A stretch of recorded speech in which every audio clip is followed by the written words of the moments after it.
ڕێگای گشتی ناحیەی بالیسانە لە سنووری قەزای شەقلاوە. نزیکەی ساڵێکە ڕێگای گشتی ناحیەکە هەڵکەندراوە و تا ئێستا چاک نەکراوەتەوە. ئێستاش بە بیانووی نەبوونی بودجەی پرۆژەکە دەست بەکاری ئەو پرۆژەیە ناکرێتەوە. گوتیان تاسەکان چاکەکەین، عالەمەکەش قبولی نەکە، گوتیان قیرەکەیە گرن، قیرەکەیان هەرگرت تێگەیشتی کۆ قیرەکەیان هەرگرت. ئێستاش ئەوە دەرێ حکومەت پارەم نادات، ئێمە بەچ چاکەم. ئێستاش ئەوە دەبی بەخوای قیناعی بەستین بینە سەد زادەی دەبی خۆ بەستینەوە. ئەی لە سەرەتا دەرخست بۆ نەکردیە بۆ ئێرە، ئەدی هەرسەنگانت بۆ نەکردووە، لایانی پێم دەرنەهاتی ئەو جادێر قڕاندووە چەندی کورفەتێکی پارەکەی چەندە ئێ نەتکرد بالی گەڕابای دگە باما دەوڵەتداری ناکەین و هیچ جادەش بە مەچانە خۆپشاندان دەکەین و ڕێگەکەی قەپات دەکەین، لێ ناگەڕین هەرچی تڕێلێ بەو زادەی دابڕوا ئەو جارەی، یانەوەتە زادەکەمان بۆ چاکەن، یانەوەتە ئەمە زادەکەی قەپاتەکەین.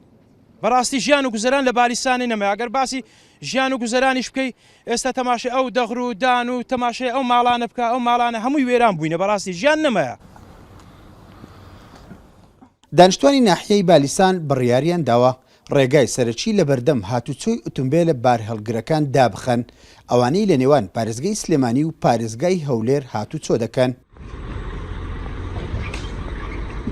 ئێمە وەکو کاسبکار بارهەڵگر هەموو ڕێگاکانمان بەسەرەوە داخراوە، ڕێگای کۆیەمان داخراوە، ڕێگای سماقوڵیمان داخراوە، ڕێگای هیران و نازەنینمان داخرا، ئەم تاکە ڕێگایمەوە، ئەم تاکە ڕێگاش ئەبینن وەکو خۆتان ئەبینن چۆنە، هەمووی خۆڵ و چاڵ و چۆڵە. ئەم تاکە ڕێگاش قەرارە دابخرێ ئیش و کارمان ئەوەستێ و هیچ ئیشکارێکمان نامێنێ. بەڕێوەبەری ناحیەکەش پشتیوانی دانیشتوانی ناحیەکەی دەکات بۆ جێبەجێکردنی ئەو پرۆژانەی کە بڕیارە لە سنوورەکە ئەنجام بدرێن. بەڵندەرەکان داوای سلفەی دەکەن، چەکیان پێدراوە بەڵام لە بانک سلفە نییە پێیان بدرێتن، ئەوەیە بوویتە هۆکار کارەکانیان ڕابگرن، خەڵکیش داوای خزمەتگوزاری زیاتر دەکاتن، داوا دەکات کە ئەو ڕێگای گشتەی بالیسان شکارتە خەلیفان هەولی شەقلاوەیە بە زووترین کات چاک بکرێتن.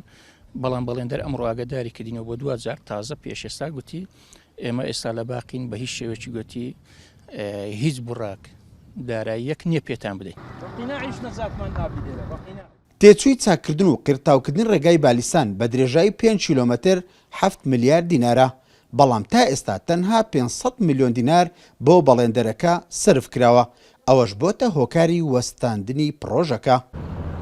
دوای 30 ساڵ چاوەڕوانیکردنی دانیشتوانی بالیسان، 2000 حکوومەتی هەرێمی کوردستان تەنها 5 کیلۆمەتر بڕیاری چاکردنی ئەو ڕێگایدا. دوای 1 ساڵ کارکردن لەو ڕێگایە ئێستا بە بیانووی نەبوونی پارە پرۆژەکە وەستاوە. دانیشتوانی بالیسانیش بڕیاریان داوە ئەو ڕێگایە لە بەردەم هاتوچۆی شوفێران و لە بەردەم کاری بازرگانی دابخەن.